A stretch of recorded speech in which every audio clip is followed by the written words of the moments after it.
প্রাণ প্রিয় চুয়াডাঙ্গাবাসী, আপনারা সকলে কেমন আছেন?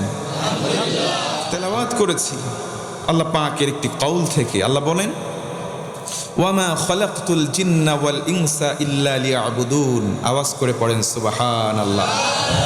আল্লাহ বলেন, জিন জাতি আর মানুষ জাতি তোমাদেরকে কেবলমাত্র শুধুমাত্র সৃষ্টি করেছি আমি আল্লাহর দাসত্ব করবার নিমিত্তে। গোলামি করব, দাসত্ব করব কার? আর একটু উঁচু করে বলেন, কার? আল্লাহ বলেন, মানুষ তুমি জিন, তোমাদের দুই জাতকে সৃষ্টি করেছি, দাসত্ব করবা। এই আব্দুন, আল্লাহর সঙ্গে বান্দার সম্পর্ক নিগুড় বা প্রগাঢ় করতে কোন কোন আমল রয়েছে আজকে আমরা একটু জানার চেষ্টা করব ইনশাআল্লাহ। আমার বন্ধুগণ মনোযোগ বাড়ায় দেন।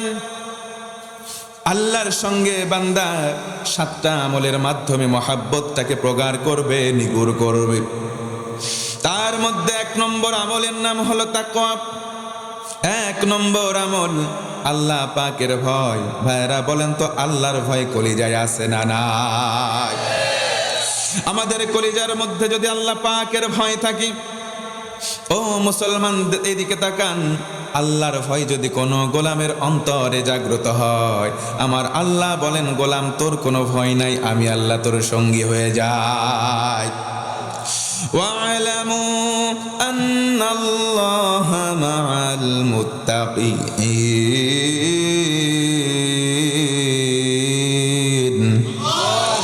আরো জোরে আল্লাহু আকবার। আমার আল্লাহ ডেকে ডেকে বলেন, ও গোলাম, তুমি যদি মুত্তাকি হয়ে যাও, তুমি যদি তাকওয়াবান হও, আমি আল্লাহ তোমার সঙ্গী হব। জোরে বলেন সুবহানাল্লাহ। কেমন করে আল্লাহ আমাদের সঙ্গী হবেন? কেমন করে আমার আল্লাহ আমার পাশে থাকবেন, আমাদেরকে নির্ভয় দেবেন, একটু জানার দরকার আছে না নাই? নবীজি সাল্লাল্লাহু আলাইহি ওয়াসাল্লাম কোরআনটা যখন পেলেন, কোরআনের দাওয়াত দেওয়া শুরু করলেন। আবু বকর, ওমর, উসমান, আলী কোরআনের ছায়াতলে আসলেন, ইসলামটা কবুল করলেন, মুসলমান হলেন। নবীজির একজন সাহাবী, নাম তার আবু বকর সিদ্দিক, নবীজির একনিষ্ঠ কাছের একজন বন্ধু ছিলেন। জোরে কোন সুবহানাল্লাহ। তিনি ছিলেন মদিনার ওই সময় ধনাঢ্য একজন ব্যবসায়ী। আবার তিনি ছিলেন পরবর্তীতে নবীজির শ্বশুর। ও মুসলমান, উঁচু গলায় একবার পড়েন সুবহানাল্লাহ। হযরতে আবু বকর ধনাঢ্য একজন ব্যবসায়ী ছিলেন। সমুদয় সম্পদ একত্রিত করলেন। ইসলাম কবুলের পর নবীজির দরবারে তিনি স্বতঃস্ফূর্তভাবে চলে গেলেন। সকল সম্পদ নবীজির কদমে তিনি দান করলেন। দান করে বললেন, মুহাম্মদ, আমার বলতে কিছু নাই, সকল সম্পদ ইসলামের জন্য দান করে দিলাম। সুবহানাল্লাহ। ও মুসলমান ভাইরা, জানতে চাই, বলেন তো, ইসলামের জন্য কেউ দান করলে সে কি ফকির হতে পারে? আর জোরে বলেন। হযরতে আবু বকর এবার দিন এনে দিন খায়। সকালবেলা তিনি কর্মসংস্থানে চলে যান, রাত্রিবেলা ফেরত আসেন। আমার নবীজি এই জন্য বলেন, দিন এনে যারা দিন খায়, আল কাসিবু হাবিবুল্লাহ, যারা কাজ করে খায় তারা আল্লাহর বন্ধু। জোরে কোন সুবহানাল্লাহ। যারা অটো ড্রাইভারি করেন, যারা দিন মজুর কামলা, তাদের কোনো ভয় নাই, কারণ তাদের বন্ধু। জোরে বলেন কে? হযরতে আবু বকর বের হন সকালবেলা, প্রত্যুষে বের হয়ে চলে যান। গোধূলি লগ্নে আবার তিনি বাড়িতে ফেরত আসেন। প্রতিদিন তিনি চলে যান। একদিন হযরতে আবু বকর বের হলেন। বের হয়ে কিছু দূর গেলেন, একজন ইহুদি পেছন দিক থেকে দৌড়ে এসে বলে, ইয়া আবা বকর, আবু বকর একটু দাঁড়া। হযরতে আবু বকর দাঁড়িয়ে গেলেন। বোঝা যাচ্ছে ভাই?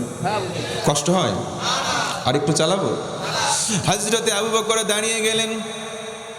ইহুদি ডেকে বলে, আবু বকর, তুই তো ইসলামের জন্য সমস্ত সম্পদ দান করলি, আজকের দিনে তোকে বললাম আনতা ফকির, তুই হলি বেটা নিঃস্ব এবং ফকির। নাউজুবিল্লাহ। হযরতে আবু বকর রাগ করেন নাই, মুস্কি একটা হাসি দিলেন। আবার কর্মসংস্থানে চলে গেলেন। সেখান থেকে ফিরে আসলেন। আবার দ্বিতীয় দিন যখন বের হয়, ইহুদি আবার পেছন দিক থেকে ডেকে বলে, আবু বকর দাঁড়া। আবু বকর, আনতা ফকির, আজকের বললাম তুই বেটা ফকির। আবু বকর রাগ করেন নাই, মুস্কি হাসি দেয়। আল্লাহু আকবার। ও মুসলমান, মানুষ যদি কেউ না বুঝে আমাদেরকে গালিগালাজ করে, আমরা গালিগালাজ করব কোন কুকুর যদি আমাদের পায়ে কামড় দেয় আমরা কামড় দেব? কুকুরের স্বভাব কামড় দেওয়া, যারা মূর্খ মানুষ তাদের স্বভাব গালি দেওয়া। কথা বলেন ঠিক কিনা? কিন্তু মুসলমান আমরা কাউকে কটাক্ষ করব না, বাজে ভাষা প্রয়োগ করব। হযরতে আবু বকর চলে গেলেন।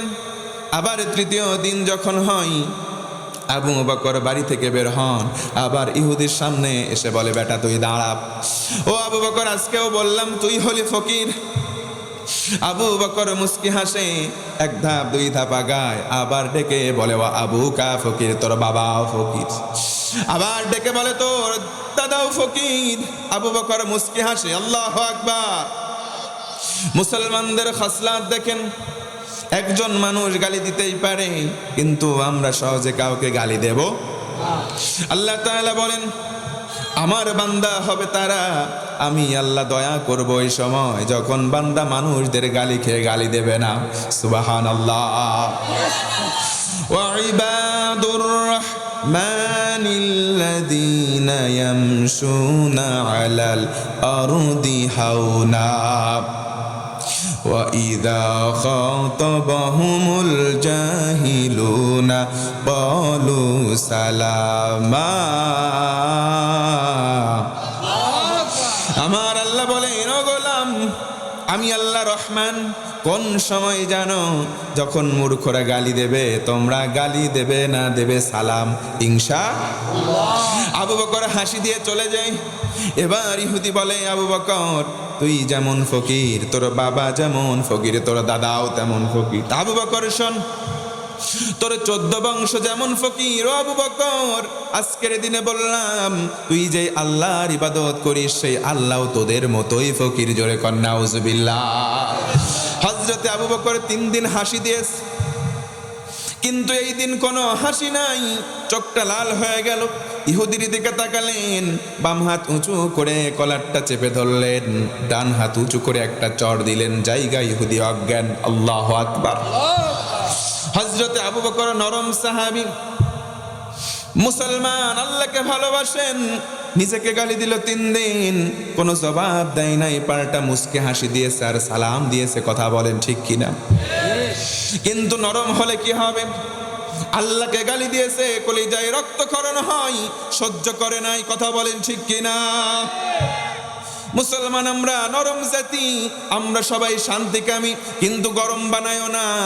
একবার গরম বানালা বাপ বলে ডাকার টাইম কিন্তু পাবা না।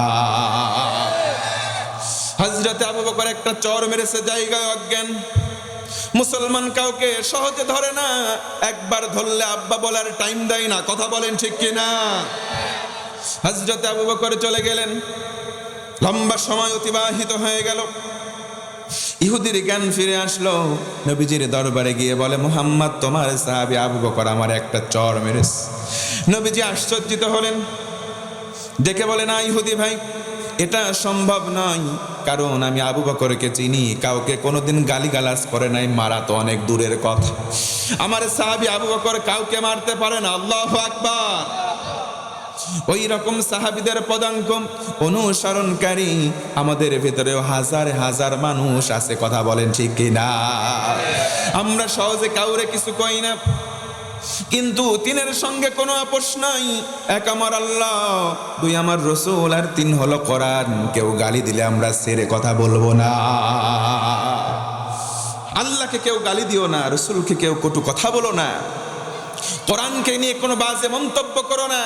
আমাদের কলিজায় আছে আল্লাহর ভয়, কোশ্চিন কালেও আমরা ছেড়ে দেব না। কথা বলেন ঠিক কিনা? আবু বকর মেরেছে, আমার বিশ্বাস হয় না। ইহুদি ভাই, তোমার বোধহয় কোথাও ভুল হচ্ছে। না মুহাম্মদ, আবু বকরই আমাকে মারছে। নবীজি বললেন, ভাই রে, কোথাও তোমার ভুল হচ্ছে, আবু বকর কাউকে মারতে পারে না। জোরে বলবেন না সুবহানাল্লাহ। আমার কোন সাহাবী যদি তোমাকে মেরেই থাকে, তার নাম আবু বকর নয়, তার নাম হবে হযরতে ওমর। আল্লাহু আকবার। ও মুসলমান, জানতে চাই ওমর রাদিয়াল্লাহু আনহু সাহাবী, তিনি নরম নাকি গরম? কেমন গরম? নবীজি আমার বলেন, আমার ওমর যখন কোনো রাস্তা দিয়ে যাই, কমপক্ষে শয়তান 40 দিন ওই রাস্তায় ভিড়তে পারে না। সুবহানাল্লাহ। আমার সাহাবী আবু বকর নয়। তোমাকে যদি কেউ মেরে থাকে, তার নাম ওমর। কারণ আমি রসুল বললাম আমার পরে কোনো নবী নাই, কোনো রসুল নাই। লাকানা ওমর, কেউ যদি রসুল হতো তার নাম হতো হযরতে ওমর। জোরে কোন আল্লাহু আকবার। ইহুদি ডেকে বলে, মুহাম্মদ, তোমার সাহাবী আবু বকর কেউ চিনি, তোমার সাহাবী ওমর কেউ চিনি, দুইজনের মায়ের ওজন আমার জানা। আবু বকরের হাতের মায়ের খেয়েছি, জানে বেঁচে আছে, ওমর মারলে মরে যেতাম। বিশ্বাস না হয় আবু বকরকে ডেকে আনো। খবর পাঠানো হলো, আবু বকর হাজির। আবু বকর দাঁড়াও, ইহুদি ভাই তুমি দাঁড়াও, দুইজন বাদী বিবাদী তোমাদের বিচার করব কোরআন দিয়ে। ও মুসলমান মনোযোগ বাড়ায় দেন, কোরআন দিয়ে বিচার হবে। কোরআনের বিচার সঠিক হয় না ঠিক হয়? আরো জোরে বলতে হবে। এই কোরআনের বিচার বাংলার জমিনে আছে না গেছে? কোরআনের বিচার বাংলার জমিনে নাই, কথা বলেন ঠিক কিনা? কোরআনের বিচার যদি বাংলায় থাকতো, ও মুসলমান, ধর্ষণ করে সেঞ্চুরি করে কেক কাটার স্পর্ধা পাইতো না। আগের দিনে বা অনেক বিচারপতি দেখছে টট্টর টট্টর উল্টা পাল্টা বলছে, পরের দিন মাটিতে শুয়ে, তারপরের দিন শুনি বিসি নাকি আউট, কথা বলেন ঠিক কিনা? কিন্তু আল্লাহ হলেন আহকামুল হাকিমিন, আল্লাহ বিচারকদেরও বিচার করবেন, কথা বলেন ঠিক কিনা? এই বিচারক দুনিয়াতে কোরআন বাদে বিচার করেছে, এই কারণে সম্মান পাবে না। কোরআন দিয়ে বিচার করলে সঠিক বিচার হয়, কোনো সন্দেহ আছে? তিরমিজি শরীফের হাদিস, নবীজি বলেন, মান ক্বালা বিহি সাদাকা, কোরআন দিয়ে যারা কথা বলে তারা হলো সত্যবাদী। ওয়া মান হাকামা বিহি আদালা, কোরআন দিয়ে যারা বিচার করে তারা ন্যায় বিচারক। আল্লাহু আকবার। নবীজি আমার বললেন, আবু বকর দাঁড়াও, তুমি আমার দলের লোক, তুমি আমার সাহাবী, এই জন্য তোমাকে কোনো ছাড় দেওয়া হবে না, তোমার বিপক্ষে রায় গেলেও মেনে নেওয়া লাগবে। আবু বকর দাঁড়ালেন, বললেন, আমার ভিতরে তাত আছে, আমার যদি দোষ হয় আমি শাস্তি মাথা পেতে নেব, তুমি আমার দলীয় নেতা কর্মী, তোমাকে ছাড় দেওয়া হবে না। ও মুসলমান ভাইয়েরা, অনেক বিচার আমরা দেখেছি দলীয় নেতা কর্মী হওয়ার কারণে 7 খুন মাপ পায়। দাঁড়িয়ে দেওয়া হলো, ও আবু বকর বলো, তুমি কি ইয়া রাসূলুল্লাহ একটা চর মেরেছ? কিন্তু আমার স্বার্থে আমি মারি নাই। 3 দিন আমারে গালি দেয়, আমি আবু বকর কিছু বলি নাই। আজকের দিনে আল্লাহকে গালি দিয়েছে, একটা চর মেরেছি। জোরে কোন আল্লাহু আকবার। আমি আমার স্বার্থে মারি নাই ইয়া রাসূলুল্লাহ, আল্লাহরে ভয় করি, আল্লাহরে ভালোবাসি, এই কারণে মারলাম। নবীজি বললেন, ইহুদি ভাই তুমি কি জানো না আল্লাহ কোনোদিন ফকির হতে পারে? আল্লাহ কোরআনে বলেন, ওয়া আনতুমুল ফুকারাউ ইলাল্লাহ, তোমরা সবাই ফকির, একমাত্র ধনী বা গনি হলেন কে? তুমি কি জানো না থুতু যদি তুমি আসমানে দাও, ওই থুতু উপরে যাবে না, কিছুক্ষণ পর তোমার মুখে এসে আবার নিজের থুতুটাই পড়বে, কথা বলেন ঠিক কিনা? তুমি কেন আল্লাহরে গালি দিতে গেলাম? ইহুদি ডেকে বলে, মুহাম্মদ, আমি আল্লাহরে গালি দেই নাই, আবু বকর কেউ গালি দেই নাই, আবু বকর এমনি আমারে মারছে, আবু বকর এমনি আমারে মারছে। আবু বকর তুমি এমনি নাকি মেরেছো? কারণ কি? ইয়া রাসূলুল্লাহ, আমি এমনি মারি নাই, আল্লাহরে গালি দিয়েছে বিধায় মেরেছি। ইহুদি ডেকে বলে, আবু বকর মিথ্যাবাদী। ও মুসলমান বলেন তো, আবু বকর কি মিথ্যা বলতে পারে? আবু বকরের নাম শুধু আবু বকর নয়, আবু বকরের নাম হলো আবু বকর সিদ্দিক, সত্যবাদী আবু বকর। পড়েন সুবহানাল্লাহ। আবু বকর তুমি যদি মেরেই থাকো, তাহলে ইহুদি অস্বীকার করলো, আমি কোরআন দিয়ে বিচার করব, এখন তোমার পক্ষে একজন সাক্ষী আনা লাগবে। কোরআনের বিচার অনুযায়ী একজন সাক্ষী আনো। তুমি যদি প্রমাণ করতে পারো ইহুদি আল্লাহরে গালি দিয়েছে, ইহুদি শাস্তি পাবে। আর যদি সাক্ষী আনতে না পারো, একটা চর মেরেছো, কিসাস অনুযায়ী তুমিও একটা চর খাবে। আল্লাহু আকবার। আবু বকর বললেন, আমার কোনো সাক্ষী নাই। নবীজি বললেন, সোজা হয়ে দাঁড়াও, কিসাসের বিধান। ইহুদি ভাই তুমি যেই কালে চর খেয়েছো, একটা চর আবু বকরকে মারো। আবু বকর দাঁড়িয়ে আছে, মাথা নিচু করলেন, চোখ দিয়ে দর দর করে পানি পড়ে, ডেকে ডেকে আল্লাহরে বলে, আল্লাহ তোমার মহাব্বতে একটা মারলাম, আমার স্বার্থে আমি মারি না। দুনিয়ায় আজকে আমি অপমানিত হচ্ছি, আল্লাহ তোমার কাছে বিচার দিলাম, সঠিক বিচারক মালিক তুমি করে দিও। কোন আল্লাহু আকবার। এবার ইহুদির মুখে হাসি। আবু বকর চক্ষু বন্ধ করে মাথা নিচু করে দাঁড়ানো। আবু বকর দাঁড়ানো, ইহুদি এক ধাপ দুই ধাপ আগায়, হাত উঁচু করেছে, চর মারবে জায়গার মধ্যে দাঁড়ানো। আমার আল্লাহর সাজিমে চুপ করে নাই। জিবরিলকে ডেকে বলে, জিবরিল তাড়াতাড়ি আমার হাবিবের কাছে যাও, সূরা আলে ইমরান 181 নম্বর আয়াত নাজিল করো, তাড়াতাড়ি শাস্তি বন্ধ করো। নবীর কাছে আয়াত নাজিল হলো, নবী আমার বললেন, ইহুদি দাঁড়া, তোর মারার কোনো অধিকার নাই। আল্লাহু আকবার। তুই নাই মাত্র বললি আবু বকর এমনি এমনি মিথ্যা কথা বলছে। আবু বকরের পক্ষে দুনিয়ার কোনো সাক্ষী নাই, কিন্তু আমার আল্লাহ আরশে আজিম থেকে আয়াত নাজিল করে আবু বকরের পক্ষে সাক্ষী দিয়ে দেয়। আরো জোরে আল্লাহু আকবার। দুনিয়াতে যার কেউ নাই, তার একজন আছেন, তিনি কে? ফাঁসির দড়ির সামনে ঝুলানো ইসলামী আন্দোলনের কর্মীগুলো হাসতে হাসতে ফাঁসির মঞ্চে ঝুলে জীবন দেয়, বাতিলের কাছে কোনোদিন মাথা নত করে না, কারণ তাদের কলিজায় ভয় আছে কার? দুনিয়ায় কোনো মানুষ দেখতে পাক আর না পাক, তাদের কাছে ফেরেশতা এসে তাদেরকে সান্ত্বনা দেয়। কথা বলেন ঠিক কিনা? মুসলমান ভাইয়েরা, কষ্ট হয়? আর একটু আলোচনা কি চালাবো? রাত তো অনেক হয়ে গেছে, প্রায় আছে। সূরা বানী ইসরাইল আল্লাহ বলেন, অনুনাজ্জিলু মিনাল কুরআনি মা হুয়া শিফা ওয়া রাহমাতুল লিল মুমিনিন ওয়া লা ইয়াজিদুয যালিমিনা ইল্লা খাসারা। কোরআনে কারিমে যা কিছু দিলাম সব কিছু হচ্ছে আরোগ্যের মাধ্যম, মানে ঔষধ। মুমিন হৃদয়ে আরোগ্যের মাধ্যম কোরআন। তাফসীর ইবনে কাসির প্রণেতা তিনি বলেন, কেউ যদি কোরআনটাকে অ্যাজ এ মেডিসিন গ্রহণ করে, সঙ্গে সঙ্গে তার ভেতর থেকে 10টা রোগ আমার আল্লাহ দূর করে দেয়। আর একটু জোরে বলবেন না সুবহানাল্লাহ। রোগ কয়টা দূর হয়? যেহেতু আমার সাবজেক্ট সেদিকে নয়, আমি একটা রোগের কথা বলতে চাই, সেটা হলো মানুষকে ঠকানোর প্রবণতা, যেটা আজকে আমাদের পাবনাতে আছে, আপনাদের চুয়াডাঙ্গায় আছে। মানুষকে ঠকানোর টেন্ডেন্সি আছে। একটা গল্প বলতে চাই, কষ্ট হবে কি ভাই? আমার পাবনার ভাষা কি আপনারা বোঝেন? আমি একটু আমার আঞ্চলিক ভাষায় কথা কব, না বুঝলে পারে কোয়েন, আমি আবার অন্য ভাষায় কথা কব। এক গ্রামে ছিল দুটি বন্ধু, এটা একটু চালাক, এটা একটু বোকা। রাস্তাতে হাঁটি যাবে লাগেছে, এটা লোক কাঁঠাল বেচতেছে। কাঁঠাল চেনেন তো? কছে কাঁঠালালা, কাঁঠালের দাম কয় টাকা? 50 টাকা।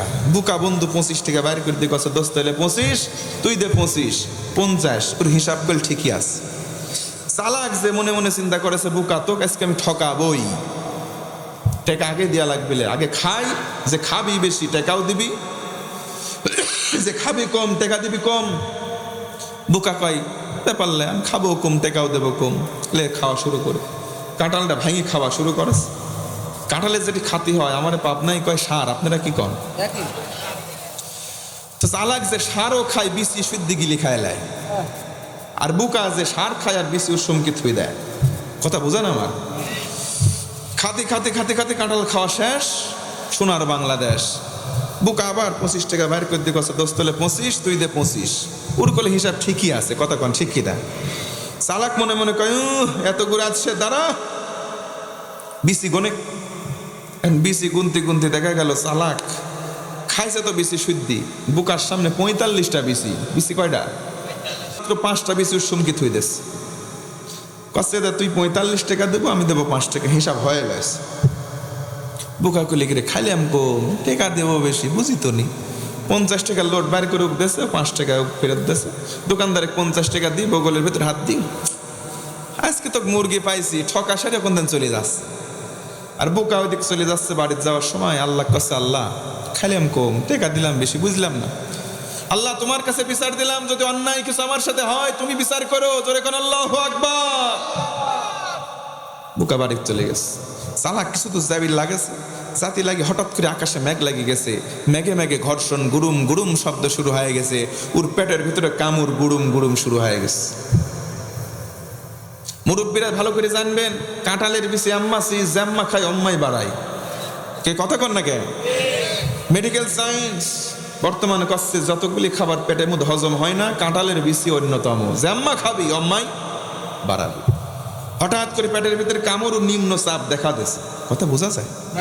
নিম্ন চাপ দেখা দিয়েছে, কাম সারবি কোনে, চারদিক তাকায় কোনো দিক, বাড়ির টয়লেটে যাবি ওই টাইমও পাই নাই। কারণ আমাদের দেশের মুরব্বীরা কয় হাগা মানে না বাগা। যত শক্তিশালী হও না কেন ওই জিনিস কন্ট্রোল করার শক্তি কারো নাই। কোনে কাম সারবি, বাড়ির টয়লেটে যাবি ওই টাইম পাই নাই। বাড়ির বাইরে ছিলি তরকারির একটা মাছি, মাছির নিচে বসে কাম সারেস। বাড়ির মধ্যে ঠিক আছে, বউ যায় কষ্ট বউ সারা রাত ঘুম পারবো, ডাক পির পারবো না, ডাক তো বাটাম ফাটাবো। আমার বউ মারা তো একজন পাবলিক এখানে আসেন না নাই, এ থার্ড ক্লাস লোক। বউ মারবেন না ভাই, বউ ভালোবাসবেন ইনশা কন্যা, ইনশাল্লাহ কন্যাকে নিজের বউক ভালোবাসেন, লোকের বউক লাগাইল। আবার অনেকে আছে হুজুর বউক ভালোবাসতে ভালোই লাগে, তো আমারটার ভালো লাগে না, এক জিনিস আর কয়বার, লোকের ডাক ভালো লাগে। আপনি যদি আম্মা করেন না, আপনার বউ কবি স্বামী আমার যেমন তেমন, দেওরা আমার মনের মতন। আপনি যেম্মা চলবেন, আপনার বউ আম্মা ওই রকমই করবি। কথা কন ঠিক কি? কষ্ট হচ্ছে ভাই? বউ এখন চিন্তা করলে ডাকা যাবি না, ঠিক আছে ঘুমা, সারা রাত বৃষ্টি, ও ঘুম পারে, বউ ঘুম পারে। সকালবেলা উঠি, বউ এখন ভাত নাড়বি, চাল লেছে, তরকারি লিবি, তাকে মিনসি আগের দিন বাজার করে নি, তরকারি নি। আম্মা অনেক মিনসি আছে, বউ বাচ্চা খাইলো কি না খাইলো, ধার ধারে না, বাজার করে না ঠিক মতন। ওর বিড়ির টাকা হয়ে গেলে পাকার পার আছে না নাই? এবার চিন্তা করলি কিরে তরকারি কোনে পায়, দেখি তো ওই মাসিদ যায়, কোনো লাউ কদু সিম আছে নাকি, যাই দেখে ও সাথে কিচ্ছু নি। চলি আসার সময় দেখে এক গাদি বিছি ওই নিচে পড়িলাস। সারা রাত বৃষ্টির পানি সব মশলা ধুয়ে সাপ খালি বিছি পড়িলাস ভাই। বিসি গুণ তুলিলে আসে ভাতে দিই, সেদ্ধ করি, ভর্তা করি, ছানা করি, ওর সামনে দেশে ওঠেছে যখন, চোখ মলতি মলতি 2 প্লেট ওর খাওয়া শেষ। হঠাৎ চিন্তা হইলে কিরে বই বিসি কোন পালো, এবছর তো আমি কাঁঠালি কিনিনি, খাওয়ার শুক্রিয়া আদায় করো। কে কে আগে ক বিসি কোন পালো, তরকারি নেই, গেছিলাম মাসি, আসপিল লাগে দেখে এক গাদি বিসি তুলিলে আসি, ভাতে দিছি, সেদ্ধ করেছি, ছানা করেছি, দিছি, খাও, শুক্রিয়া আদায় করো আল্লাহর। ওর খাওয়া বন্ধ হয়ে গেছে। ওয়াক থু করে মুখের খাবার তো ফেলা দি, আসমানের দিক তাকা করছে, আল্লাহ এক জিনিস তুমি আমাকে আর কয়বার খাওয়াবে? ও মুসলমান, হাসির খোরাকি দেয় নাই। ওয়ামাকারু ওয়ামাকারাল্লাহ আল্লাহু খায়রুল মাকিরিন। যারা বুদ্ধি ভিত্তিক মানুষদেরকে এইভাবে ঠকাতে চাই, আল্লাহ নিজের পায়খানা নিজের খাওয়ায় ঠিক এইভাবেই ঠকায়। কথা বলেন ঠিক কিনা? মানুষকে ঠকাবেন না, আল্লাহ আপনাকে ছেড়ে দেবে না। আওয়াজ দেন কথা ঠিক কিনা? সমাজে সুদ আছে না নাই? এই সুদখোর মানুষগুলো মানুষদেরকে প্রকারান্তরে ঠকাতে চাই, কিন্তু তারা বোঝে নাই নিজের গু তারা নিজেরাই খায়। সুদ আছে না নাই? হাজি সাহেব চাচা 5 ওয়াক্ত নামাজি, আসর নামাজ পড়ে বাড়ায়, ভাতিজা গিয়ে বলে চাচা আমারে বাঁচাও। তুই তো বেঁচেই আসিস না চাচা, 10,000 টাকা দরকার। ধুর বেটা, টাকা কি ফাও? ছাড় চাচা, 10,000 দাও, 2,000 বাড়ায় দেবো 1 মাস পর। চাচা মুসকে হাসি দিয়ে কয় চল বাড়ি, তো চাচির কাছে আছে। টাকা 10,000 দেয়, বলে আরো লাগলে বলিস, তাড়াতাড়ি যা, মাগরিবের আজান হবে, নাহলে সামনের কাতারে আবার জায়গায় পাবো না। নেই সারা জীবন নামাজ পড়ো আর হজ করো মুরব্বি, তোমাকে ডেকে বলবো মুরব্বি মুরব্বি, এই কাজ কইরো না, জান্নাত এত সোজা না। কথা বলেন ঠিক কিনা?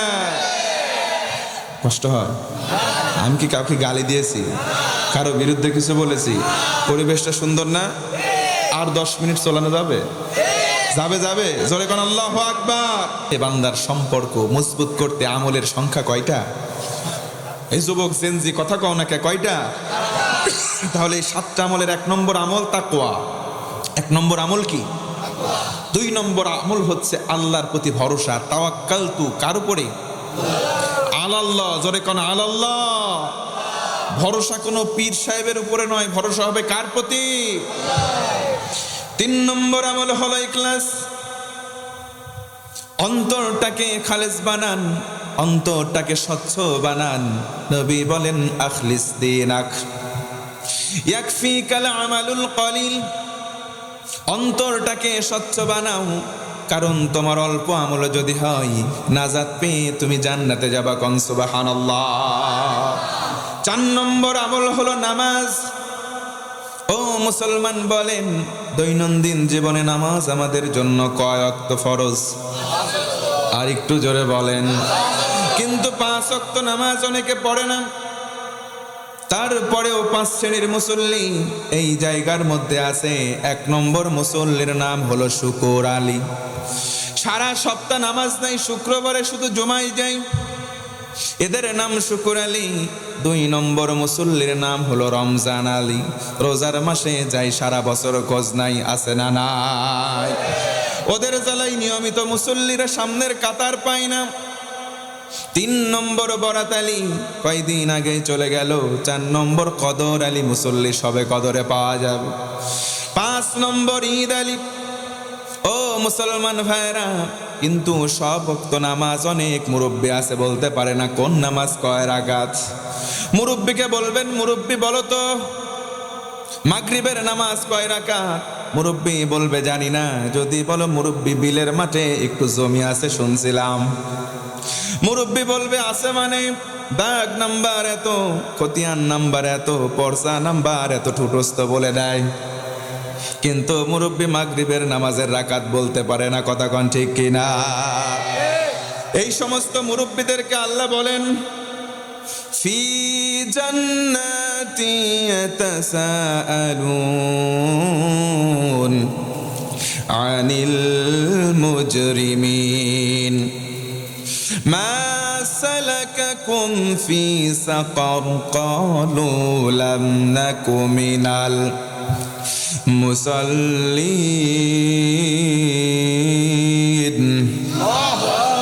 আমার আল্লাহ বলেন, ও গোলাম, জান্নাতীরা জান্নাতে চলে গেল, জাহান্নামীরা জাহান্নাম। 2 দল কথোপকথন করবে, ভাইরে জাহান্নাম সাকরে কেন আসলাম? তারা বলবে নামাজ পড়তাম না, এই কারণে জাহান্নাম। ও ভাইরা বলেন তো নামাজ পড়ার দরকার আছে না নাই? নামাজ যদি আমরা না পড়ি, নবীজি বলেন জান্নাতে তালা এমন ভাবে লটকানো থাকবে, দুনিয়ার জমিনে চাবি আমার আল্লাহ দিয়ে রেখেছেন। ওই চাবির নাম হলো নামাজ। মিফতাহুল জান্নাতিস সালাত। নবী বলেন জান্নাতে যাওয়ার জন্য তালার চাবির নাম হলো নামাজ। জোরে কোন সুবহানাল্লাহ। অনেক যুবক যুবতী আছে আমাদেরকে বলে, হুজুর পাপের সম্পর্কে আমরা এমন ভাবে হাবুডুবু খাই, সেখান থেকে বের হব এমন একটা আমল আমাদের জন্য চাই। বলে দেন এই কথা কোনো মোল্লার নয়, কথাগুলো আল্লাহর।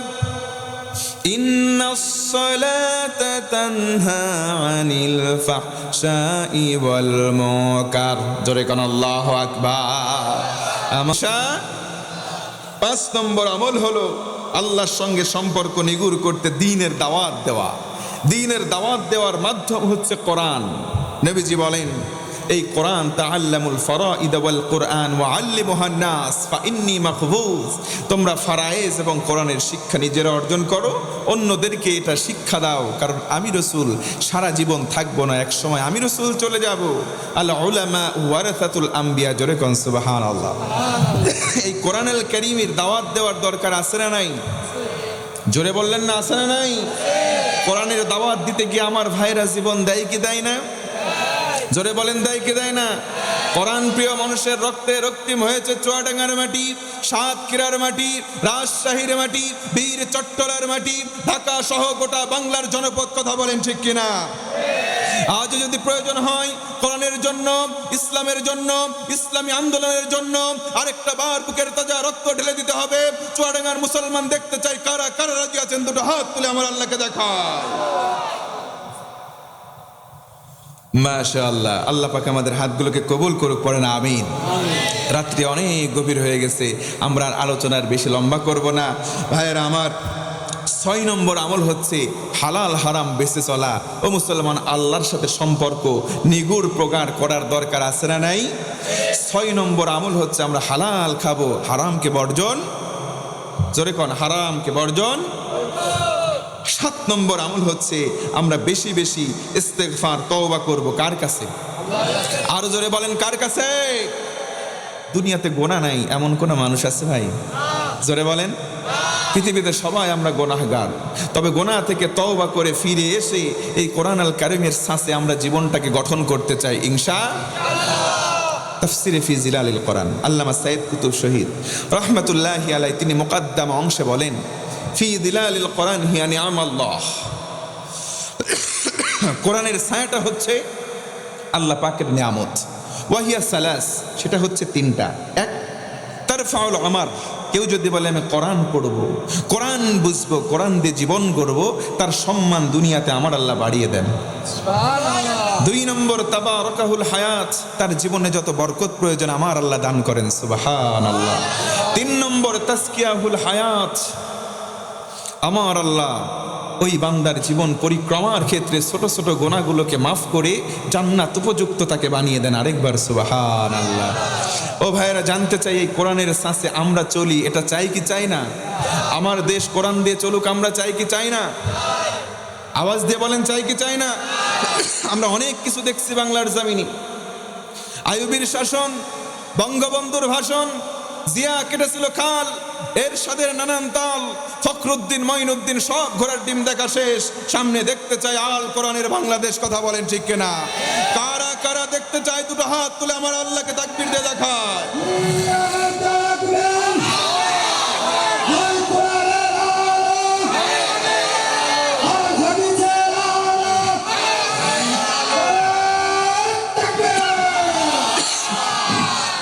আল্লাহ আমাদের তাকবীরগুলোকে কবুল করুক, পড়ে না আমি।